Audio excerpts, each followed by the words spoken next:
Hey everyone, and welcome to another update video for the Augur. This one is going to touch on the assets and the moves for your Ironsworn and Starforged games.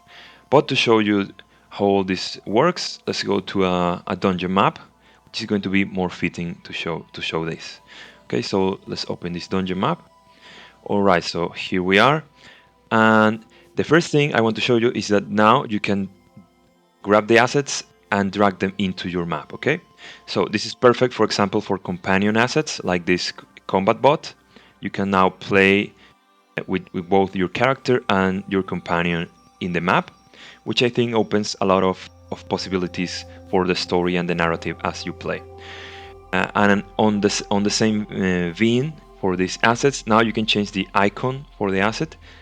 Let's say, for example, that we want to give this combat bot a new image. Okay, so you open this card right here, and then you go to change image, and you have all these options. And let's go to foes. And if we filter them by sci-fi, we are going to find out all these avatars, and let's say that we want to use this one. Okay, as you can see, it already changed on the map and in the UI, and you can drag this around or you can zoom it in, let's say like this. Okay, so now here we have the token for combat bot, and if we were playing, for example, let's drag some foes here on the map. I think this really helps to bring out the tactical combat or gameplay if you're into that stuff.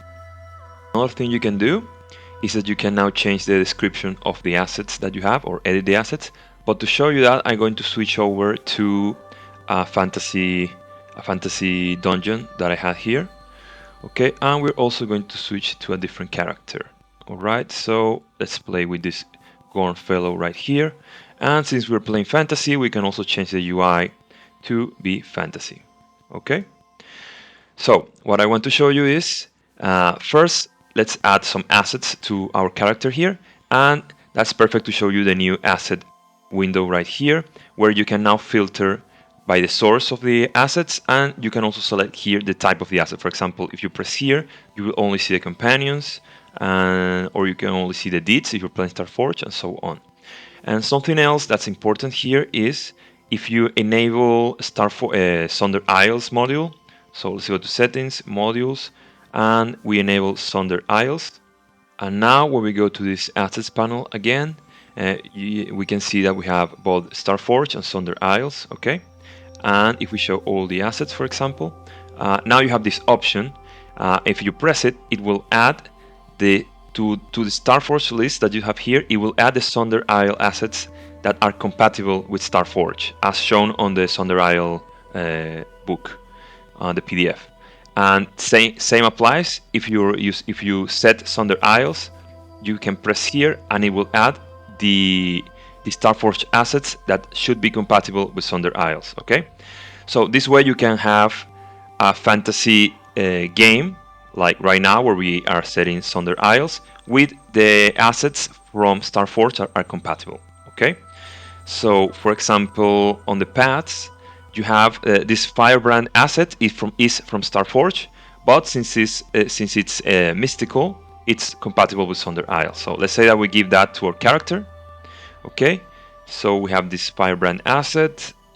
All right, and also let's give him a companion to show you another feature that we added to the assets. Okay, so let's add. I'm going to use a Starforged companion. I'm going to use the combat bot again, but we're going to reflavor it as an undead creature. Okay, so we give it to the character, and now if we open this, we go to options and we go to edit assets. Okay, so we can rename this to, I don't know, zombie skeleton. Let's say a skeleton warrior. Okay,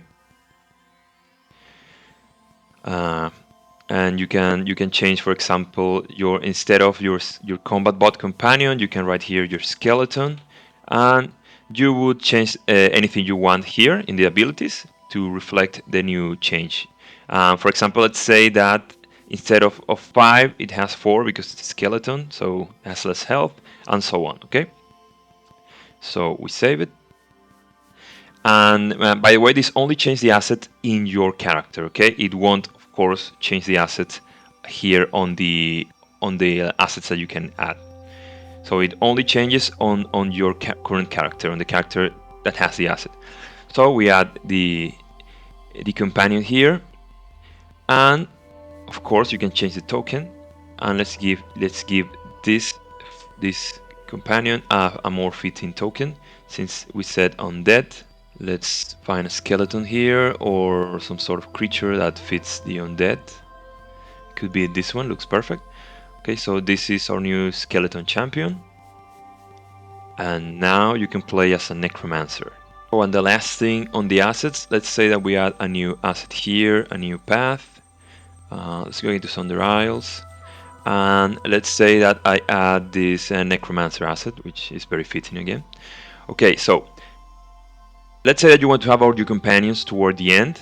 All you have to do now is you grab the asset and you drop it here, and it will reorder the assets however you want. Okay, so this way you can sort your asset deck, so to say, in whatever order you prefer. This is a small thing, but I find that this really helps me to kind of organize my thinking about how I'm playing with my character. Okay, and now for the moves, I'm gonna put some foes here on the map, and let's say that we are about to face these foes here. And now if you open the move panel, okay, you go to moves, and you will see that you have ways to filter this now. So for example, let's say that you press on the combat category, it will only show the combat assets here. So it's very easy to find the move that you want to use. If you press here, it clears all the filters, and you can also filter using this drop down here. So let's say you pick exploration, and then you choose the move that you want. Okay. You can also search here. For example, let's search for the strike asset move. I keep saying asset, the strike move. And you would roll your move here, roll with iron, and so on. Okay. And this makes it really easy and really fast to find the move that you want. And that's it for this update and for this video. And it may seem like a small thing, but I play with this a couple games, and it really changes the way you play. You can get really creative with your assets now, with your companions. For example, before I really struggled to play a necromancer, but now that I can simply change the token and edit, just editing the name of the asset and having this token really helps me get into the game, into the story that I am actually playing a necromancer. And the same goes for the moves. Now it's easier than ever to find the move that you want, and it really speeds the way I play. And not only that, but being able to simply press here on exploration and reading the moves that are available helps me come up with what I want to do next. And for me, that's the whole point of the Augur, of this tool, is to help you play the game that you want and give you all the tools that you need in a way that's easy to use and also can inspire you in your game to try something different or to find a different path for your story. Well, that's it. Thank you for watching, and do remember to check out the Augur at augurbtt.com. And if you like what I do, you can also support me on Patreon, which is what has really enabled me to keep doing all these updates through the years. And thank you to all the patrons that support me there. Yeah, I couldn't do this without you. Thank you very much.